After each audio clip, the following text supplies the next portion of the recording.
Wilson's war.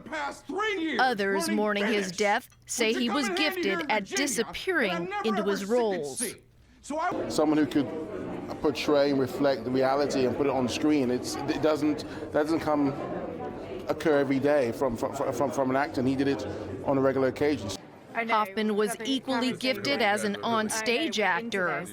He once humbly stated that he didn't need an Oscar to validate his success. You're only as good at what yesterday, his last minute. It's a moment just when it comes to art. You know what I mean? I mean, it's something. There's still more work to be done. Hoffman's acting career may have abruptly come to an end, but as Kevin Costner puts it, his remarkable body of work lives on.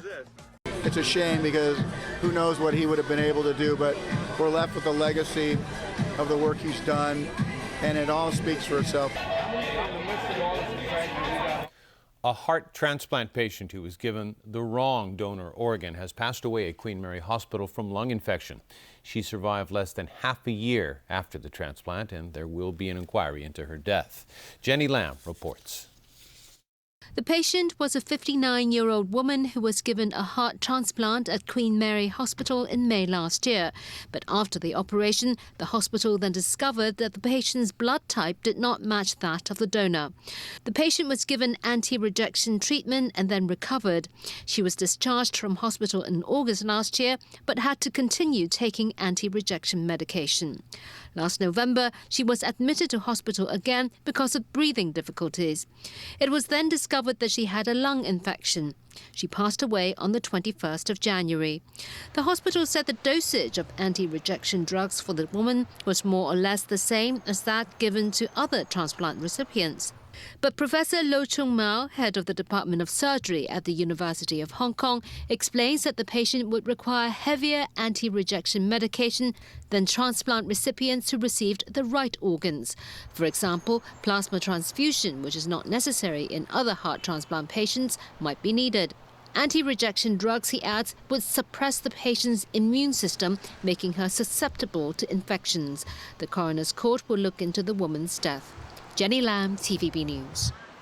Every year, more than 100,000 tons of waste wood ends up in landfills. That's exactly why environmental organizations are criticizing the government for a lack of waste wood recycling policies. Stephanie Choi reports.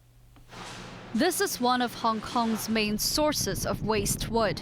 Every day, workers unload tens of thousands of containers. The pallets are then dumped into landfills. While the government actively promotes recycling other materials such as paper, plastic and metals, it has no policies to recycle about 380 tons of waste wood every day, wood that has a combined size of over 150 double-decker buses.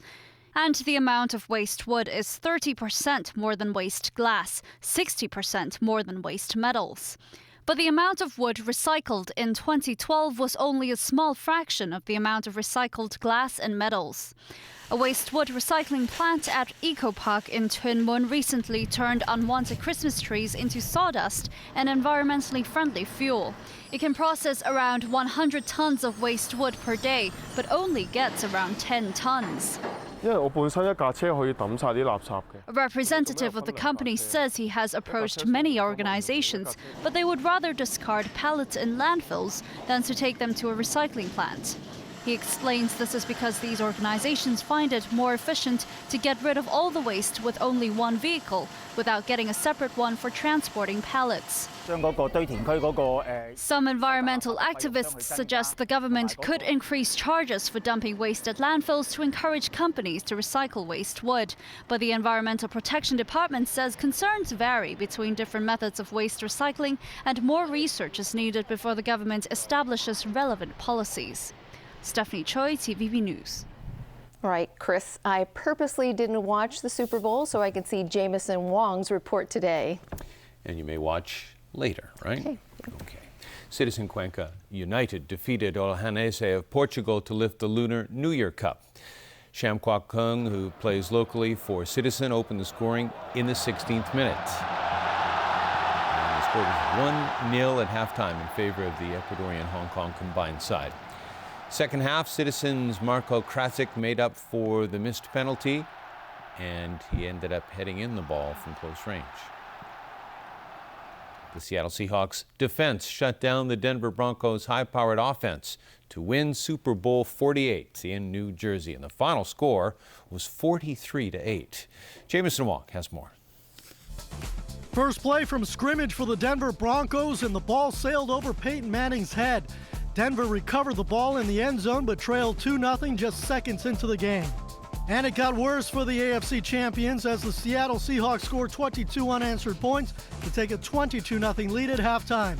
Manning was picked off twice with one of his errant throws leading to a 69-yard touchdown return by Malcolm Smith. The linebacker was named the game's most valuable player.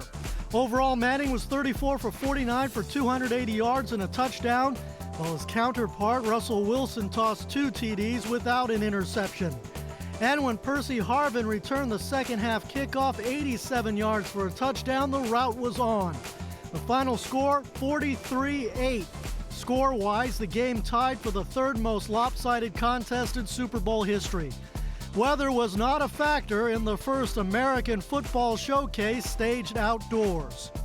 I love this opportunity for these guys because we already have intact the mentality and the language that we need to take the next step and come back and go to work again. So, that's a long ways down the road. We'll see what happens.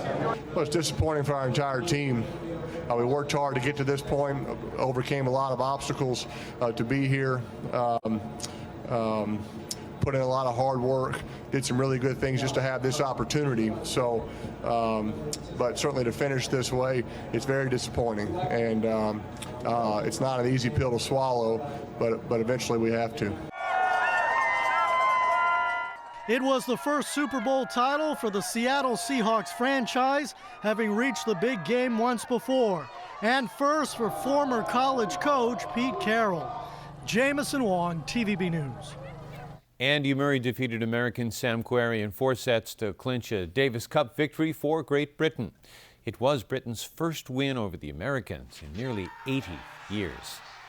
Team GB now moves on to the quarterfinals for the first time since 1986. Murray and company will play Italy in April. The match will most likely be played on clay, which favors the Italians. In the English Premier League, Arsenal moved back to the top of the table with a 2-0 win over Crystal Palace at Emirates. And the Gunners' Alex Oxlade-Chamberlain scored his first 2 goals of the season. Arsenal with 55 points from 24 games, 2 points ahead of Manchester City. The Light Blues go up against third-place Chelsea tonight. Liverpool, which played to a 1-1 draw with West Brom, now 8 back of Arsene Wenger's side. According to a hospital authority study, more than 300,000 people suffer from depression in Hong Kong. But the good news is medical professionals are now promoting a regular exercise program that will help patients with depression. Ronnie Samtani has more. While this may look like a gym or fitness center, it's actually the physiotherapy department at Kowloon Hospital. The hospital runs 12-week exercise programs for patients with depression. They work out in the center for an hour 3 times a week. One patient, Grace, suffered from depression in 2009. She became so miserable that she would avoid going outside. That's when doctors suggested she join the exercise program. Today, Grace describes herself as happier and healthier. I'm healthier now, and so I feel pretty. I used to think I was really ugly, she says. She also has a lot more self-confidence than before and keeps coming back to the program because she likes having the support. Dr. Polly Lau, manager of the physiotherapy department, explains that patients are taught simple exercises like stretching.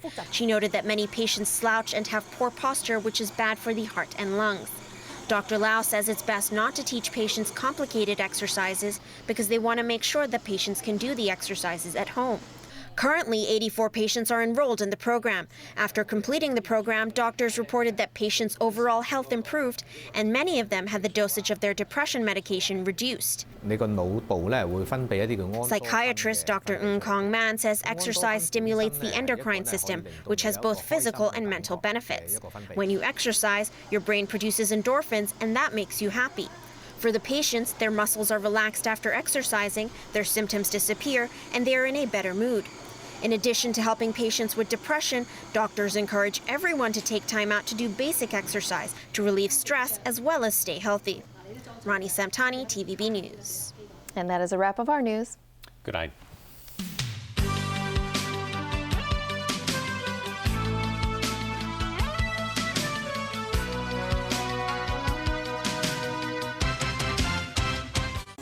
The team is puzzled by a living patient. What is it? I think we should run a pregnancy test. How can I be pregnant if I've never even had sex? What is it? What the hell is happening to me? While House diagnoses a dead one. Tonight, House at 10:35 on Pearl.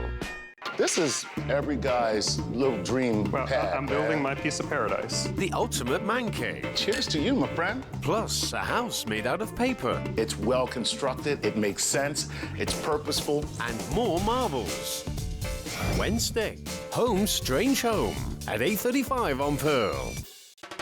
French dining ideas for Valentine's Day. Fine leather accessories, as well as pens and timepieces for men.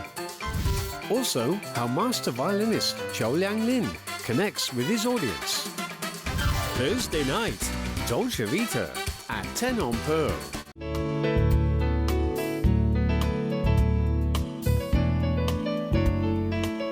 Good evening. It was sunny today. At 5 p.m., the weather was generally fine over southern China. Today's temperatures range from 17.4 to 24.6 degrees, and the relative humidity was between 52 to 81%. The current temperature is now standing at 20.8 degrees Celsius, and the relative humidity is 74%. The fire danger warning is yellow, and the fire risk is high. So, Freddie, how's the weather tomorrow?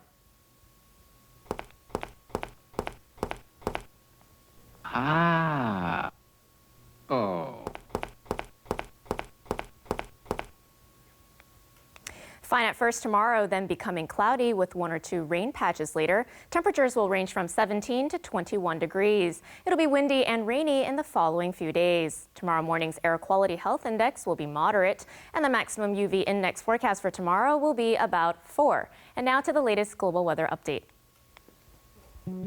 Cloudy in Shanghai and Xiamen, showers in Taipei. Cloudy in Guangzhou and Chengdu, showers in Macau. Sunny in Beijing and Seoul, snow in Tokyo. Foggy in Bangkok, rain in Ho Chi Minh City, showers in Manila. Cloudy in Kuala Lumpur, bright in Singapore, showers in Jakarta. Foggy in New Delhi, sunny in Karachi, bright in Mumbai. Rain in Cairo, bright in Nairobi. Showers in Brisbane and Sydney, sunny in Melbourne, bright in Auckland. Sunny in Toronto, snow in New York. Sunny in Vancouver and San Francisco, showers in Los Angeles. And it's bright in London, showers in Paris, cloudy in Amsterdam, Frankfurt, and Zurich. And that's the weather. Have a lovely evening.